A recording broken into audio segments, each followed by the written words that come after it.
ಎಲ್ಲರನ್ನೂ ನಾನು ಈ ಯೋಜನೆಯಲ್ಲಿ ಸಾಕಷ್ಟು ನಮ್ಮ ಸಹಿತ ನಾನು ಮಾಡಿದ್ದೀನಿ ಅಂತೇಳಿ ಆ ನಿಟ್ಟಿನಲ್ಲಿ ನಾವು ನೋಡಿದಾಗ ಸಂಪೂರ್ಣವಾದಂಥ ನಮ್ಮನ್ನು ನಾವು ತೊಡಗಿಸಬೇಕು. ಇವನು ಇನ್ನೊಬ್ಬರ ಮೇಲೆ ಅವಲಂಬನೆ ಆಗಬಾರ್ದು.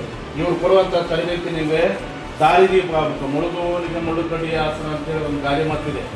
ಇವತ್ತು ನಾವು ಏನು ಮಾಡ್ತೀವಿ ಅಂದ್ರೆ ತೆಪ್ಪದಲ್ಲಿ ಇವತ್ತು ಹೊಳೆಯಲ್ಲಿ ಇಲ್ಲಿ ಸಾಕಷ್ಟು ಮಳೆ ಬಂದ್ಬಿಟ್ಟು ನಾವು ಮುಳುಗ್ತೀವಿ ಅಂದ್ರೆ ಯಾವುದೋ ತೆಪ್ಪದಿಂದ ನಿಟ್ಟಿನಲ್ಲಿ ನಮಗೇನಂದ್ರೆ ಈ ಒಂದು ತರಬೇತಿ ಸಂಸ್ಥೆ ನಿಮಗೆ ಬೇಕು. ಆ ನಿಟ್ಟಿನಲ್ಲಿ ಮಹಿಳೆಯರಾಗಿರ್ಬೋದು, ಪುರುಷರಾಗಿರ್ಬೋದು, ಯಾವುದೇ ಒಂದು ಲಿಮಿಟ್ ಅವಶ್ಯಕತೆ ಇರೋಂಗಿಲ್ಲ. ಅವರು ಪ್ರತ್ಯೇಕವಾಗಿ ಒಂದು ಬೆಂಗಳೂರಲ್ಲಿ ಸಂಸ್ಥೆ ಮುಖಾಂತರ ಬೇರೆ ಬೇರೆ ಚಟುವಟಿಕೆಗಳಿಗೆ ಬೇರೆ ಬೇರೆ ತರಬೇತಿಯನ್ನು ಆಯೋಜಿಸಿ ನಿಮ್ಮಲ್ಲಿರ್ತಕ್ಕಂಥ ನಾವು ಬೆಳೆಸಬೇಕು. ಮಾನಸಿಕವಾಗಿ, ದೈಹಿಕವಾಗಿ ಎಲ್ಲ ರೀತಿಯಿಂದ ನಾನು ಗುರಿ ಮುಟ್ಟುವಲ್ಲಿ ಅನ್ನುವಂಥದ್ದು ಸದುದ್ದೇಶ ಮತ್ತು